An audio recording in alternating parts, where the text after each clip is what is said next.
Oi, gente. Esse é mais um ArchiCast especial. Meu nome é Adilson. De novo, a gente vem apresentar aqui, junto com o Instituto dos Arquitetos do Brasil, mais um concurso em Minas Gerais e agora em parceria com o Senac Minas, que é o concurso de arquitetura do Senac BH. Dessa vez, o objetivo desse novo concurso é a requalificação do complexo de edifícios Senac Belo Horizonte, que é composto por 2 edifícios finalizados na década de 70. A ideia é selecionar a proposta que seja capaz de promover o diálogo com os contextos histórico e cultural nos quais as unidades estão inseridas, respeitando a configuração espacial urbana e arquitetônica do hipercentro de Belo Horizonte. Para falar de mais detalhes sobre essa jornada, participam do programa a arquiteta e urbanista Cláudia Pires, ela é conselheira do IAB e novamente coordenadora do concurso. Boa noite, Cláudia, obrigado pela sua presença aqui, já é quase do nosso time.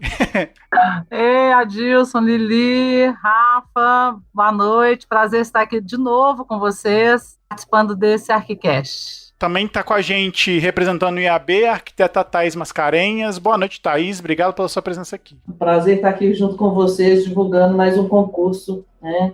Muito legal que vocês vão saber a seguir. Participam também, como representantes do Senac BH, os arquitetos Maurici Pise Máximo e o Vanil Costa Júnior. Deixa eu dar boa noite primeiro para o Maurici. Boa noite, Maurici. Obrigado pela sua presença aqui. Boa noite, Adilson. Boa noite, pessoal. Uma honra estar nessa apresentação aqui. Boa noite, Vanil. Tudo bom? Obrigado pela sua presença. Boa noite, Adilson. Muito obrigado pelo convite. Boa noite, Adilson. Boa noite, Rafa, pessoal do IAB, Maurici. Também é uma honra estar participando desse podcast aqui. Bom, e para conversar com esse time, tô aqui com a Lili. Fala, Lili, tudo bom? Tudo excelente. Hoje eu tô aqui mega de ouvintes, a casa tá cheia, vai ser ótimo saber mais sobre o concurso e essa parceria belíssima aí com o IAB, vamos que vamos. E o Rafa tá também aqui. E aí, Rafa, tudo bom? Tudo bem, muito feliz por estar começando o ano aí com mais um episódio, com horizontes aí muito promissores aí pro nosso campo. Bem satisfeito, tô bem satisfeito.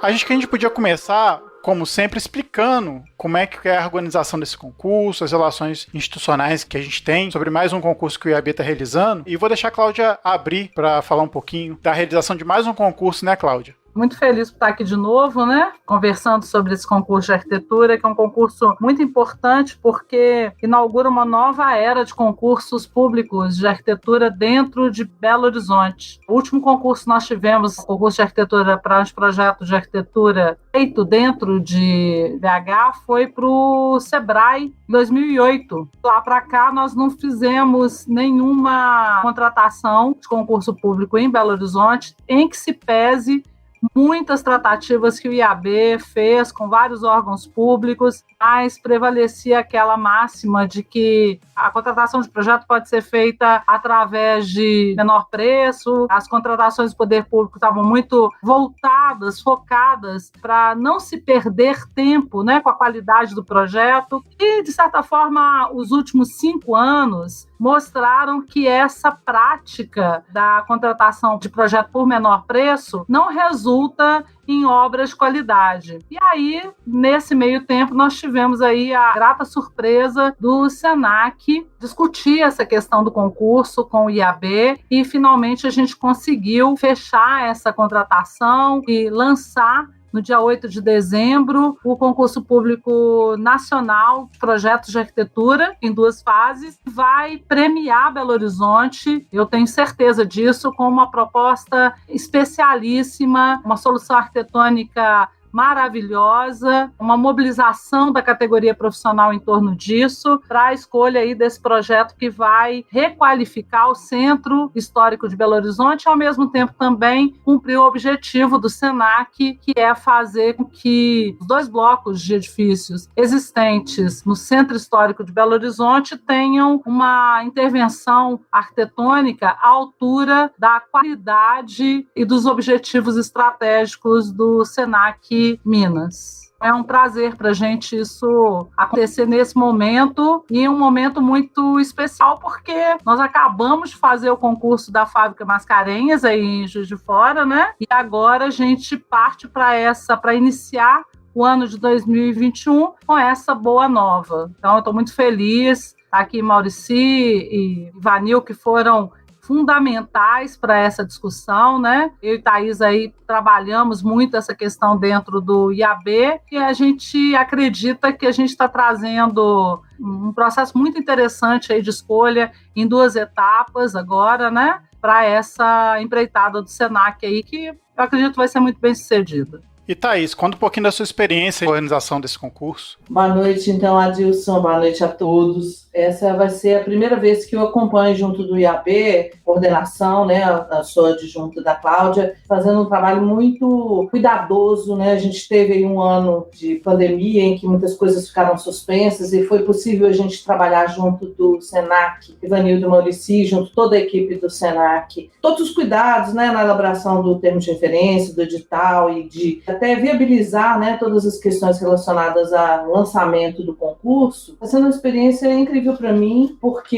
eu estou percebendo e podendo acompanhar de perto qual a importância que um concurso público para uma requalificação de um edifício tão importante para Belo Horizonte, é um conjunto de edifícios, né? Se pressupõe que vai haver integração entre os 2 prédios. Maurício e Ivanil vão falar melhor sobre o escopo desse concurso. Mas a importância que isso traz para Minas, para Belo Horizonte, para Minas e para o Brasil, né? A importância da qualidade que esse processo pode trazer, né, para o resultado do projeto. A gente considera que ele é um processo mais democrático, né, de que uma simples licitação de projetos, que possa ter como referência o menor preço. A gente acredita que o Brasil tenha capacidade de apresentar propostas fantásticas para esse concurso. É um concurso de requalificação, não é um edifício novo, não é uma construção nova, mas um desafio riquíssimo. Todos nós que participamos da elaboração ficamos extremamente ansiosos e desejosos de participar desse processo, porque é muito desafiador e é muito rico para um arquiteto esse desafio de requalificar dentro de um centro já consolidado, com algumas restrições urbanas e também da própria qualificação do espaço central de Belo Horizonte, que a gente está tendo o apoio da Prefeitura com relação a essa possibilidade de requalificar, né? Existe por parte da Prefeitura de Belo Horizonte um interesse muito grande que isso ocorra, e a gente poder viabilizar isso a partir de um concurso é muito rico para toda a classe de arquitetos, para toda a sociedade e principalmente para o SENAC e o IAB. Legal, Thaís. A gente tem, assim, total certeza disso. Gravamos o episódio sobre o resultado do Fábrica Mascarenhas, né? A gente pôde ver que quando o processo é feito direitinho, dessa forma como vocês estão fazendo, assim, o resultado é muito promissor mesmo. Tô curioso para saber aí do Maurici e do Ivanil, como é que foi esse bate-bola entre o SENAC e o IAB, um pouquinho sobre como foi elaborar esse edital e também que vocês falassem um pouquinho das demandas, né? Das arquiteturas, dos espaços e da própria instituição para esse concurso. Posso começar contando um pouco, né, que esse conjunto de edifícios, ele já desde 2011, mais ou menos, ele tem essa demanda, né, de reforma, de uma reestruturação, né, um edifício muito antigo, né, um conjunto de edifícios antigos, né, com instalações antigas, né, mas também uma adequação dos espaços, né, e assim, a gente sabe que pelo porte do conjunto, é um alto investimento que a instituição tem que fazer. Então essa decisão, ela foi durante esses anos aí muito, digamos assim, debatida. Uns 2 anos atrás surgiu essa proposta da elaboração de um concurso. Por que não, já que é a principal sede do SENAC em Minas, né? Por que não trabalhar dessa forma de concurso, né? Porque nós traríamos, digamos, para a cidade de Belo Horizonte também o olhar dos maiores profissionais do Brasil, né? Digamos, dos escritórios, dos profissionais, né? E dessa forma também poderia ser um edifício que tenha um valor arquitetônico ao patrimônio da cidade. E essa ideia foi amadurecendo do concurso internamente no SENAC, né? E nós chegamos a essa conclusão e a esse início de parceria com o IAB. O intuito do SENAC em Minas, né, dos arquitetos, de fazer esse concurso era exatamente o que o Maurici comentou. A gente trazer uma visibilidade institucional, uma visibilidade para a edificação, que ela é a principal, né? Os 2 blocos são os principais edifícios escola do SENAC em Minas, e a gente tentou trabalhar um tempo de referência onde que a gente trouxesse itens e parâmetros tanto urbanísticos, quanto arquitetônicos, quanto pedagógicos. Então a gente teve que trabalhar o tempo de referência em 3 vertentes, né? Um urbanístico muito à luz da nova lei de uso e ocupação do solo de Belo Horizonte, então trabalhamos muito, demos uma lida, tivemos muita assessoria e muita ajuda do pessoal do IAB para trazer essas informações. A gente já sabia como é que estava essa lei, porque a gente deu uma boa lida nela antes. A parte da edificação, a gente tem vários, como é um edifício com quase 50 anos, a gente tem vários probleminhas elétricos, hidráulicos. Então, assim, como ela está com uma estrutura, por exemplo, a estrutura hidráulica dela é toda de ferro, então ela dá sempre um problema de manutenção. Então, a gente tem muito essa questão da manutenção do prédio que a gente quer revitalizar, né? Esse retrofit, quase que voltar ele às características originais de um padrão de qualidade. E a questão pedagógica é muito voltada para o MPS, que é o modelo pedagógico do SENAC, que é um modelo pedagógico nacional, o Departamento Nacional nosso do SENAC, que a gente tem questões ligadas ao aprendizado e ao Anywhere Learning, Anytime Learning, que a gente frisou bastante no termo de referência, que é importante, que o arquiteto ele tem que não só projetar o espaço em termos de arquitetura, mas ele tem que ter entendimento de dinâmicas pedagógicas que a própria infraestrutura física da edificação vai propiciar que essa pedagogia ela aconteça de forma fluida, de forma natural e simples, entendeu?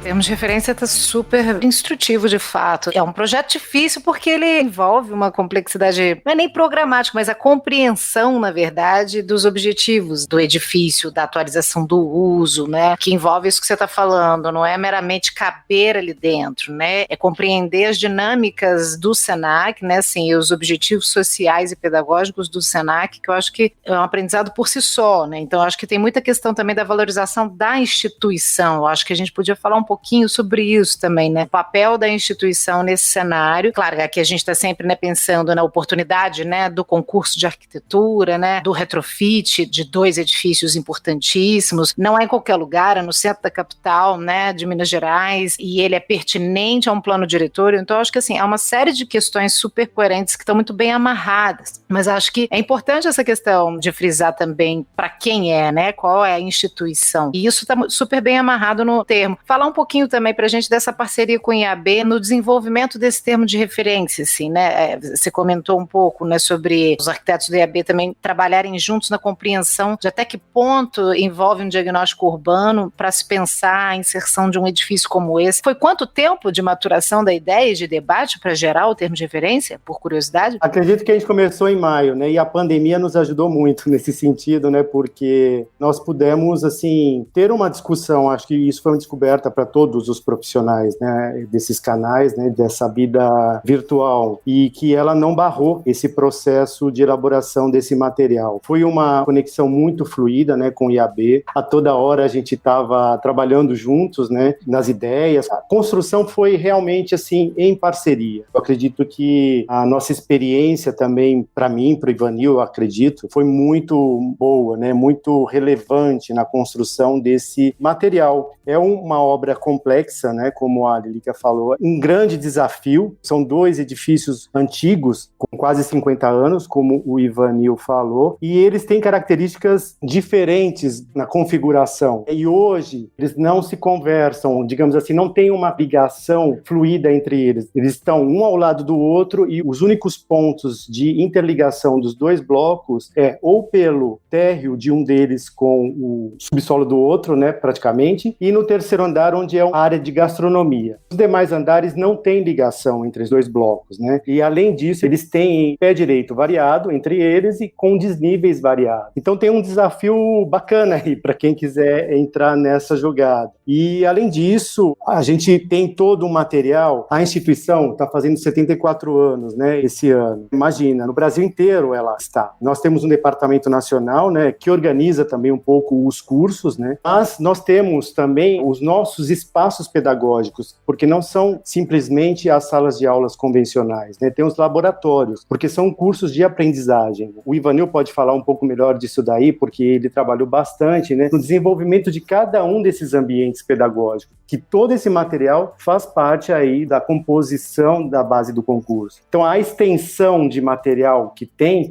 é muito ampla, né? A questão que a Lilica falou assim do programa, desde maio que a gente está trabalhando esse termo de referência, e a pandemia ajudou a gente porque a gente não sabia o tamanho do problema que a gente tinha que enfrentar. O programa programa, para quem já teve acesso ao TR, ao termo de referência, o programa do Senac em termos de ambientes, ele é muito complexo, ele tem muitos ambientes. Você vai desde uma cozinha de gastronomia, um laboratório de estética, um laboratório de enfermagem, saúde e enfermagem, um laboratório de TI, de tecnologia da informação, ambiente maker. Então é diverso a quantidade de ambientes e as linhas, né, pedagógicas que você tem, os nichos pedagógicos. O trabalho foi grande, principalmente porque a gente teve que voltar, dar um passo atrás dentro do Senac e conversar com cada gerente de produto, de cada um dos eixos de saúde, de gastronomia, de negócios, de informática, e conversar com eles e entender, olha, a gente está fazendo um projeto, a gente entende que esse projeto ele vai ser referência no Senac em Minas, então ele vai ser uma referência para a gente fazer os próximos projetos das outras unidades. O que vocês esperam? Qual que é o tipo de ambiente que vocês têm? O que tecnologicamente precisa de ter? Mobiliário, o que equipamento precisa de ter para a gente fazer um projeto bem condizente? Fica parecendo, quando o pessoal abre o material, que está muito amarrado. Algumas coisas sim, algumas coisas são um pouco mais fechadas. Por quê? Porque você tem todo um fluxo, uma prática pedagógica que tem que acontecer. É diferente de quando você faz um programa de um escritório, de um prédio de escritórios ou algum outro tipo, que você tem um programa muito mais dinâmico. O ambiente educacional, ele tem uma forma de se comportar, ele tem uma metodologia, um passo a passo. Isso tem que ser implantado dentro do ambiente na hora que você faz o projeto. Uma das coisas que o Maurici levantou várias vezes, e aí o Maurici pode completar, foi a questão de pensar o edifício para daqui 10, 15, 20, 50 anos em termos de tecnologia. A gente entende que a educação está evoluindo, a pandemia trouxe para a gente um novo olhar e um novo desafio, mas a gente tem que tentar pensar nessa educação e nesse espaço para daqui 10, 15, 20, 50 anos. Então essa flexibilidade dos espaços, dos ambientes, é uma coisa constante, né? Já hoje no Senac é assim e no futuro vai ser muito mais, né? Então nós precisamos que esses espaços, ora, eles sejam um laboratório de estética e ora se transformem em um laboratório de saúde, por exemplo, porque a unidade tem que acompanhar as demandas do mercado. Aquilo que o mercado pede de profissionais, o Senac está ligado para oferecer essa preparação das pessoas, né? Então, é uma unidade que tem que apresentar uma fluidez de espaços, uma flexibilidade nos materiais, na tecnologia, nos sistemas, né? E voltando para a questão que a Lilica perguntou, para quem é feito esse prédio, essa obra, para quem vai ser destinada? Essa obra é destinada, no meu ponto de vista, e acredito que no do Maurici também, para toda a população de Belo Horizonte, mas fundamentalmente para os nossos alunos. A gente tem alunos desde aprendizagem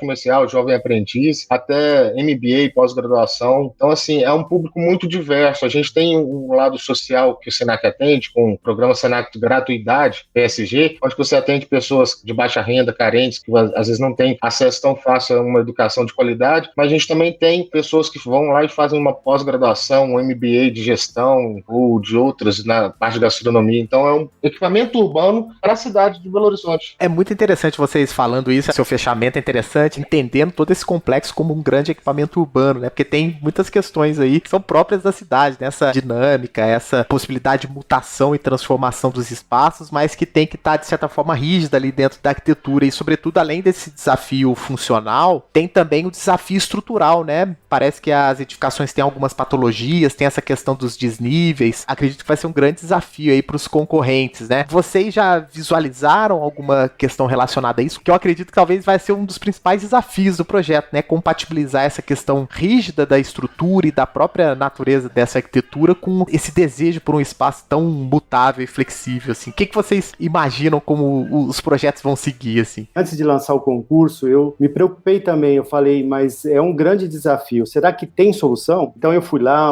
várias vezes, né? Porque a gente trabalha ao lado, o edifício da sede administrativa é ao lado desse conjunto. Então fui lá e olha daqui, olha dali, falei, que possibilidades tem de interligação, por exemplo, desses dois blocos, né? Sim, existe, né? Então, para mim, aquilo ali, certas coisas me deu tranquilidade. Eu falei, bom, se eu visualizo aqui, né, possibilidades dessa interligação, eu acho que é uma grande chance de muita gente que vai pensar junto aqui, de sair uma coisa bacana, né? Ter uma solução muito assertiva para esse projeto. né? Eu tenho uma grande expectativa, assim, estou muito curioso, né, para ver assim, as propostas que vão surgir desse trabalho, né? E completando o que o Maurício disse, a pergunta do Rafael, por ser uma edificação de quase 50 anos, serem duas edificações de quase 50 anos, existem patologias tanto da metodologia construtiva, né, da tipologia construtiva da edificação, mesmo o bloco 1, que é o mais novo, tendo uma estrutura muito racional, mas a tecnologia construtiva antiga, você fazia duas lajes no banheiro, como se fosse uma alma entre os pisos para você colocar a tubulação. E isso hoje não se usa, hoje você usa debaixo da laje e se esconde com forro. Só que isso gera problema, porque quando você tem um vazamento, você tem um problema muito complexo essa manutenção. Então você está chegando num ponto onde que não tem volta. Você tem que agora, a partir de, né, já passou essa linha, você tem que parar de pensar em fazer manutenção e já partir para a reforma e retrofit da edificação. A gente tem uma entrada de energia, uma subestação, que tem 50 anos, entendeu? Então, assim, ela tem problemas, ela não está na norma, ela não está adequada em termos de segurança e assim por diante. Então a gente tem essas patologias muito mais pela tipologia construtiva antiga do que por patologias de construção mal feita, entendeu? As esquadrias, por exemplo, né, são de ferro. Nós temos a rua ali, que é a Rua Tupinambás, ela é super movimentada. Imagina uma sala de aula com uma janela que tem que ficar aberta, porque não tem climatização. Hoje, o edifício, só com ventiladores. Tem uma solução aí a ser encontrada para toda essa parte termoacústica do edifício também.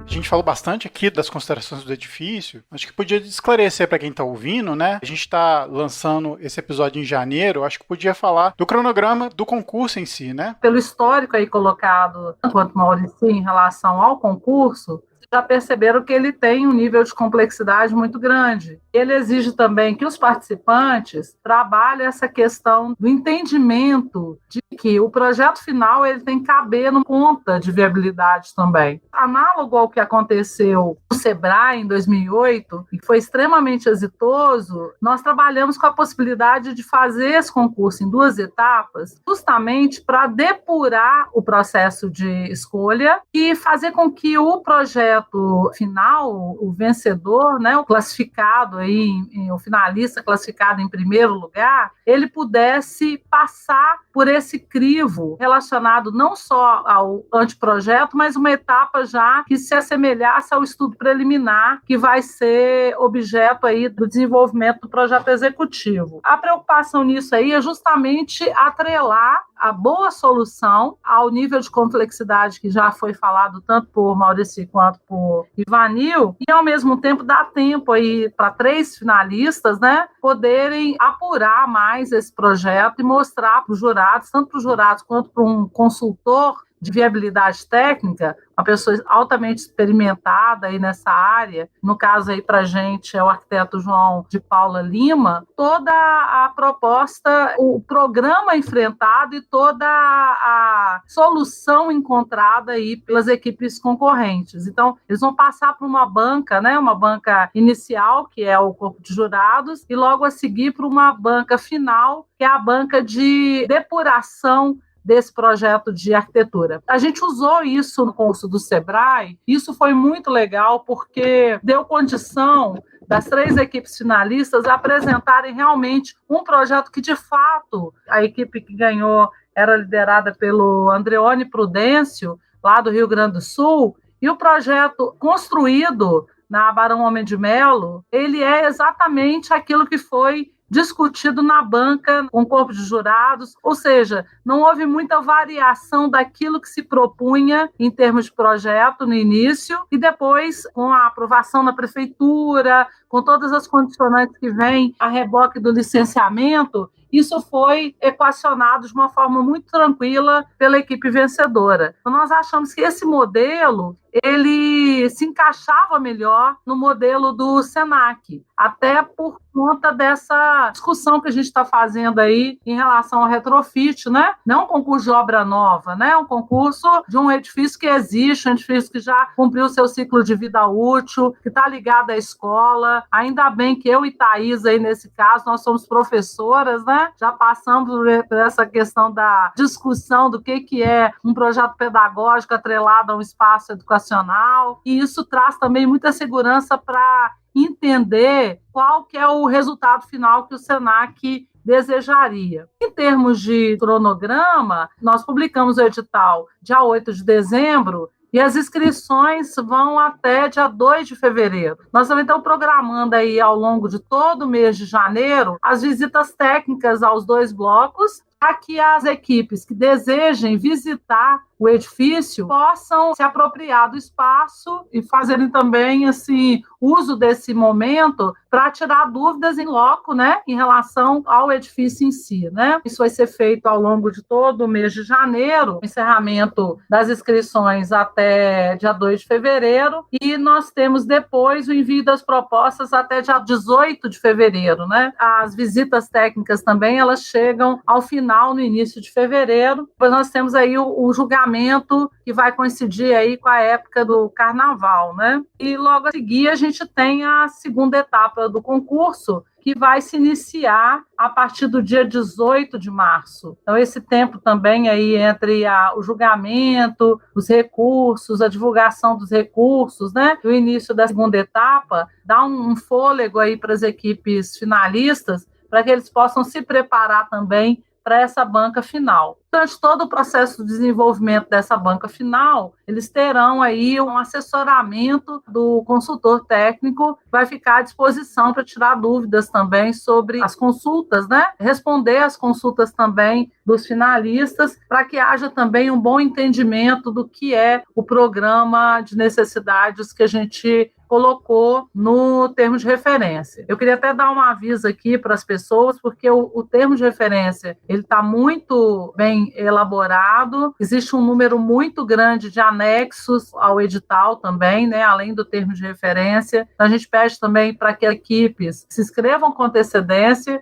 também envie as suas dúvidas para a coordenação do concurso, e essas dúvidas elas são sempre publicadas em lotes de respostas dentro do site do concurso. É necessário também que haja esse entendimento, porque, como nós dissemos aqui desde o começo, pelo nível de complexidade, o concurso exige um pouco mais as equipes, né? E essa questão do retrofit, da requalificação, vai também exigir dos participantes um entendimento do que é projetar sobre uma base já construída, sobre um edifício que já tem uma determinada história, né, em que se pese que ele não é tombado, mas ele está dentro do centro histórico, então ele também tem um comprometimento com o espaço urbano, com o entorno, e por isso também ele é motivo de atenção por parte do poder público, porque esse edifício, esses 2 edifícios e esse concurso vão inaugurar aí a aplicação de fato do novo plano diretor e nova lei de uso e ocupação do solo de Belo Horizonte. Então, nesse meio aí, existe aí uma série de questões que vão ter que ser discutidas, né, entre os membros da equipe, todo o seu corpo técnico que vai apresentar a proposta,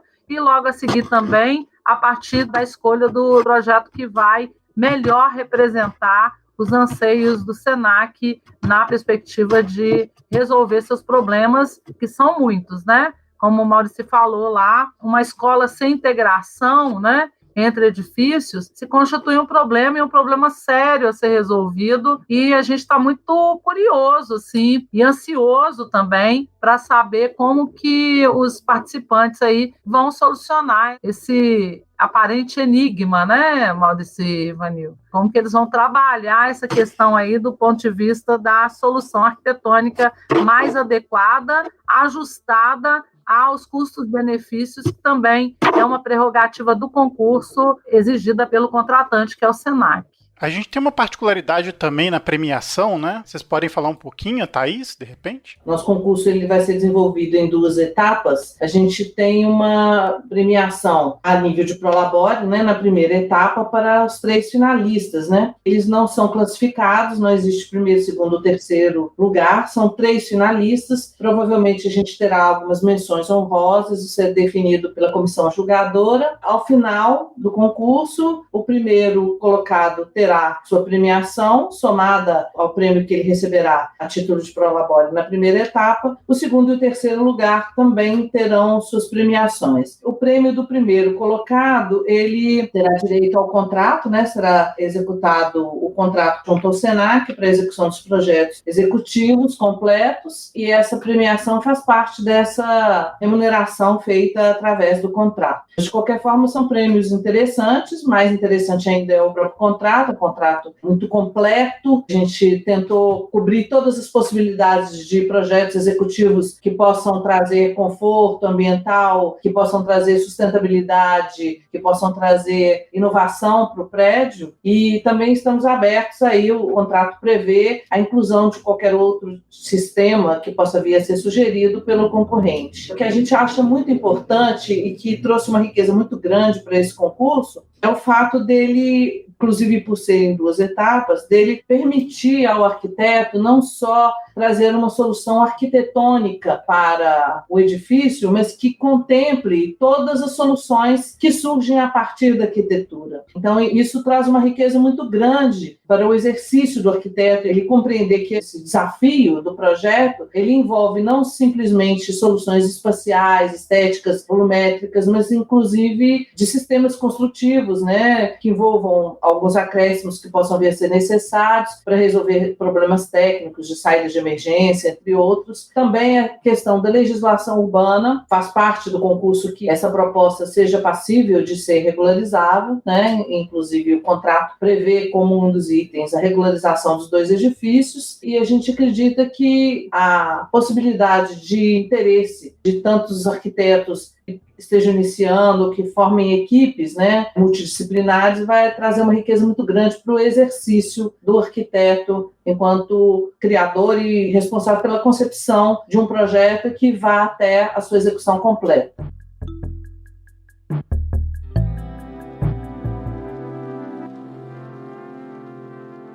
Eu queria fazer um depoimento aqui, a gente que está participando da divulgação do concurso Fábrica Mascarenhas e desse do SENAC, para ver assim, o trabalho bacana que vocês fizeram, de que não é um edital padrão, né? O edital ele se adequa à problemática do projeto, né? Lá no Fábrica Mascarenhas, que tinha um caráter de master plan, uma área mais extensa, questões urbanas, e o edital ele foi feito de uma forma, e agora esse concurso com restrições funcionais, estruturais, orçamentárias, e que demandou um outro edital. Então, assim, meus parabéns, assim, para vocês que estão na organização, que dá para ver que é um trabalho muito sério e muito interessante de ser desenvolvido também. Para quem também se interessar por essa área, se interessar em associar os institutos e participar desses processos, acredito que tenha sido um aprendizado muito rico aí para vocês. Muito legal. Queria só fazer esse depoimento, que eu achei super interessante. Agora, com distanciamento, a gente consegue perceber isso, né, Cláudia? Vou pegar carona nisso aí, que eu acho que é essa questão. Por exemplo, a gente vê muito os arquitetos perguntando, né, para que suas entidades profissionais servem, né? As entidades servem para poder fazer esse trabalho, qualificação de uma proposta. Ou seja, o edital, ele não é um processo de construção de um documento padrão. Você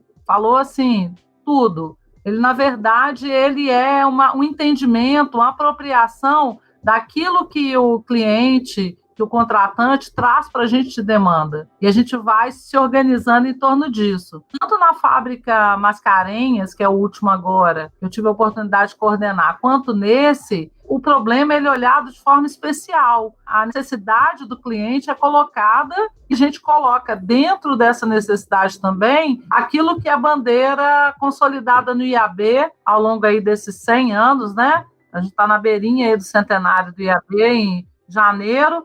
Colocar isso para o cliente, para o contratante, para que ele possa saber que o concurso público ele vai atender aquelas premissas do projeto, mas ele faz mais do que isso. Ele responde àquela premissa, aquela proposta, aquela demanda de uma forma especial. E o projeto em si, né, a metodologia de projeto, aquela que a gente aprende nas faculdades de arquitetura, ela é feita dessa forma. Por isso que a arquitetura é uma profissão especial e a nossa forma de ver o mundo, a forma de trabalhar com a proposta e resolver problemas, ela tem esse nível de complexidade e ela traz um conteúdo além da automática, né? Ela é personalizada e customizada a partir daquilo que a gente entende ser a alma da proposta. E eu acho que é importante você ressaltar isso, porque às vezes os arquitetos eles não entendem isso, e quando chega a oportunidade da gente fazer um concurso com essa riqueza de detalhes, como é o caso da fábrica e como é o caso do SENAC, aí fica evidente a necessidade da gente discutir cada vez mais com a sociedade e com a nossa própria categoria profissional a arquitetura, a qualidade, né, a qualificação de um espaço ou de uma cidade a partir da arquitetura. Esse que é o conhecimento, essa que é a riqueza do processo, essa que é a nossa linguagem, né? Para a gente finalizar, eu ia perguntar para o Maurici e para o Ivanil a respeito dos critérios de avaliação desse concurso, né? E da composição do júri, para a gente fechar e para falar para quem está escutando aí, dar essas dicas valiosas. Com relação aos critérios de julgamento, eles vão ser muito pautados na solução arquitetônica dos problemas técnicos de infraestrutura, problemas técnicos de requalificação urbana, que a gente está querendo que tenha uma fluidez, igual pegando muito o que a lei de uso e ocupação pede, né? Uma fluidez do transeunte, do cidadão para dentro das edificações. Então a gente pede isso, a gente tem dentro do nosso programa um restaurante escola e um bar didático, e a gente pensa que esses equipamentos que estão dentro da escola são de uso público. As pessoas que estão na cidade, elas podem lá serem atendidos por um aluno que é garçom, por um aluno que é cozinheiro e assim por diante. Então, dentro das soluções e das questões que a gente vai analisar, tem a questão da infraestrutura, da solução arquitetônica para a ligação entre os prédios, a solução arquitetônica em cima dos projetos dos ambientes pedagógicos já definidos pelo SENAC para caber dentro de um edifício existente, porque é muito fácil você fazer uma cozinha didática sem pilar no meio e livre, né? O papel, como a gente aprende na faculdade, o papel aceita tudo. É muito mais complexo quando você tem limitadores de espaço, você tem pilares, paredes e assim por diante. Então, eu penso que o foco é você atender o programa não é extenso, é grande, mas ele não é um programa complicado, ele é só extenso. Você atender o programa, atender as questões de infraestrutura e as questões de interligação, tanto internas quanto essa questão urbanística, são pontos fundamentais para atendimento. Além de uma característica estética também, de uma renovação, porque a gente entende, quem conhece Belo Horizonte, quem conhece os dois edifícios do SENAC, sabe que o SENAC está próximo da rodoviária, próximo de uma malha viária de viadutos que liga a região norte da cidade e a região centro da cidade. E você tem uma visada desses edifícios de vários pontos da cidade, da rodoviária, por exemplo. Então, você chega na porta da rodoviária e olha em direção ao prédio do SENAC, ele é um prédio que se destaca na paisagem, no skyline. E a gente gostaria que esse destaque ele fosse um destaque estético, onde que ele se tornasse um ponto de referência. Ao invés de você chegar e perguntar onde que é o SENAC e falar é perto da rodoviária, as pessoas mudarem essa concepção. Onde que é a rodoviária? É perto do SENAC. Por quê? Porque você está trazendo uma qualidade estética para o urbano, você está trazendo o edifício como um ícone, como uma obra mesmo, de relevância para o skyline da cidade. Eu completaria também com essa relação que a gente falou, né, com a cidade, porque nós estamos destacando no material que alguns ambientes eles vão fazer esse elo de ligação com o cidadão. Quer dizer, é trazer a população para dentro do espaço do SENAC, para que ela conheça a instituição. Então nós temos aí, já é tradição no SENAC de Belo Horizonte, o restaurante escola que o SENAC tem, ele é tradicional, é muito conhecido assim por uma grande parte da população de Belo Horizonte, e ele agora, nessa nova proposta, ele vem revitalizado, né? Ele vem com uma força maior, porque a proposta também é acrescentar um bar-café, também ter um espaço de biblioteca, que é aberta ao público, ter a central de atendimento, que é esse espaço de acolhimento, de acolher as pessoas, né? O relacionamento com aqueles que querem conhecer mais a instituição, né? E tem um teatro. O teatro, até historicamente, né, se está no edital, foi palco aí de algumas apresentações importantes da cidade na década de 70, se não me engano, né? Então também é um espaço. Esses ambientes são esse elo que a gente vai fazer com a cidade, que a gente pretende, com o projeto, atingir essa relação instituição-cidade. Com relação à comissão do júri, né, aos jurados, preferia que a Cláudia falasse um pouco sobre o júri, que a gente tem o Silvio de Podestá, eu acho que ela tem mais propriedade para falar, tem o Francisco Spadoni, tem a Maria de Vídeo, eu acho que ela é melhor para pontuar. Então o Ivanil José da Costa também, que parece que é um bom júri, o Maurici também, que parece que tem uma força muito boa. Da mesma forma que nós temos na fábrica, né, um júri bem assim, heterogêneo, mas com assim, muita personalidade, né? Tá nesse júri aí, cabeçando esse júri, o Silvio de Podestá e o Francisco Spadoni, que dispensam comentários em relação à sua produção arquitetônica. E eu acho que um ícone feminino importante aí colocando sua voz e sua opinião dentro desse concurso é Eduíges Leal. Tem, entre vários projetos importantes dentro aí da sua trajetória profissional, a requalificação da Praça da Estação. Então ela tem projetos no Hipercentro, né? As próprias estações do BRT dentro da região do Hipercentro tem a contribuição da Eduíges. Ela tem projetos incríveis nessa área, é um escritório bastante interessante, produz muito. Silvio, a gente não dispensa comentários aí pela própria trajetória profissional dele ligada a Belo Horizonte, né? Fez escola dentro de Minas, né? Reconfigurou aí o espaço da arquitetura mineira em níveis locais e nacionais e internacionais. O Silvinho foi, inclusive, indicado esse ano, né, para um prêmio FAPA de arquitetura, e foi bastante interessante, assim, indicar o Silvio, indicar o Gustavo Pena, né? Deu um orgulho, assim, porque a produção de ambos é uma produção muito importante. E aí o Spadoni também tem essa ligação com o objeto que a gente está lidando com ele, né? Já fez várias intervenções aí em edifícios que têm uma conotação para a educação. Eu acho que isso qualifica muito o debate dentro do júri, né? E aí tem o Maurici e o Ivanil. E eu vou falar uma coisa interessante aí que o Maurici não falou, mas eu acho importantíssimo frisar, que o Maurici também tem uma passagem pela FDE, né, em São Paulo. Eu acho que é importante colocar isso também como sendo uma contribuição muito rica para a discussão do espaço da escola, né? Até pela própria referência que a FDE é em concursos de arquitetura voltados para espaços educacionais, né? E Vanil está aí, gente, ele conhece assim, como a palma da mão aquele espaço, né? Fala do Senac Minas, a gente lembra do Ivanil, né, Ivanil? Tem outro jeito, ele está muito entranhado nessa discussão do que é a missão do Senac como sendo escola, esse espaço de educação. Então, eu acho que isso vai ajudar muito a gente a realmente concluir aí com êxito mais esse concurso. Chamamos para compor a equipe técnica aí na coordenação o João de Paula. O João de Paula tem uma passagem pelo escritório do Conde, no Rio de Janeiro, foi gerente de projeto há muito tempo do escritório do Conde no Rio. O escritório do Luiz Paulo Conde também dispensa apresentações, né, em termos de qualidade. Depois João foi, por muito tempo, arquiteto da Consultora Líder em Belo Horizonte, também é uma empresa que teve aí o seu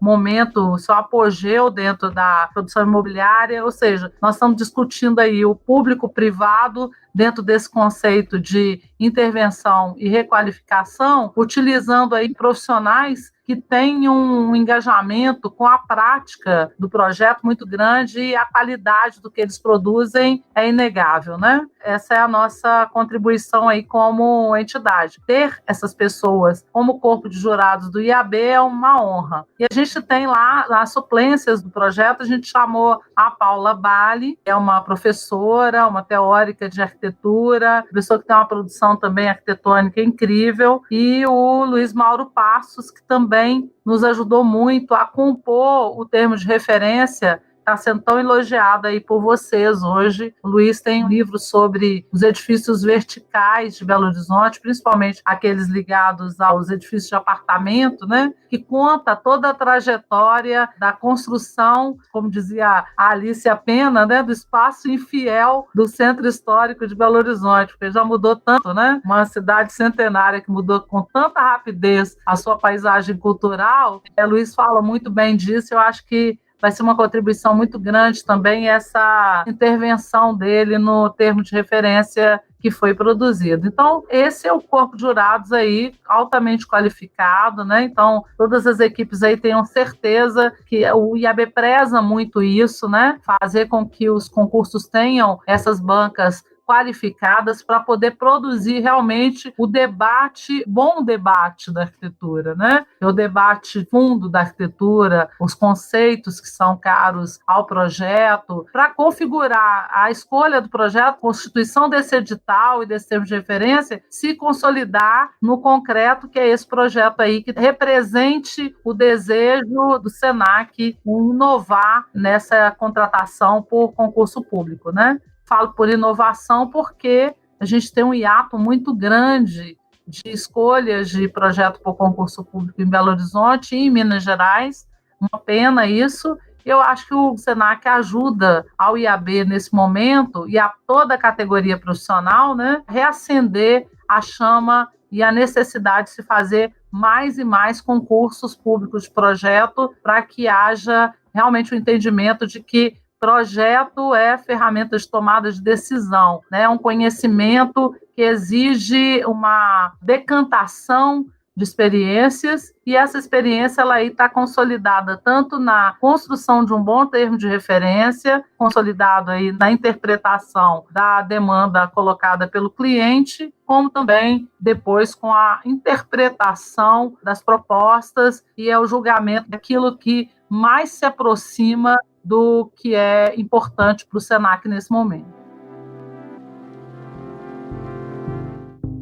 Eu acho que fica o recado aqui de quem ouviu o episódio até agora, de procurar saber mais sobre o concurso. A gente vai deixar o link na nossa página, nas nossas postagens. Fica atento também às nossas redes sociais, que a gente vai avisar sobre o concurso e sobre os informativos que vierem do EAB, a gente vai estar informando sempre para vocês. Queria agradecer primeiro aos representantes do EAB, a Cláudia e a Thaís. Obrigado aqui por esclarecer e por fazer essa parceria de novo com a gente. A gente se sente muito honrado de poder falar sobre mais um concurso que o IAB está organizando. E obrigado pela presença aqui de vocês para falar um pouco mais do que o IAB tem feito, né, em relação aos concursos. Eu adoro o ArchiCast, né? Eu sou suspeita de falar desse podcast, né? Estou muito feliz também de estar aqui hoje falando com vocês novamente. Espero que essa seja uma de muitas falas, né, sobre a arquitetura e nossa jornada aí profissional. E muito obrigada mais uma vez aí pela parceria, agradecer mais uma vez ao SENAC Minas, a representação que ele trouxe aqui hoje para essa entrevista, Maurício e Ivanil, né? Sem eles a gente não conseguiria dar esse salto aí de qualidade nesse certame. Estou muito feliz por isso. Queria também agradecer, né, em nome do EAB, em nome de todos os arquitetos, e agradecer ao SENAC pela oportunidade dessa parceria muito rica. Agradecer muito a vocês, a Adilson, Rafa, Lili,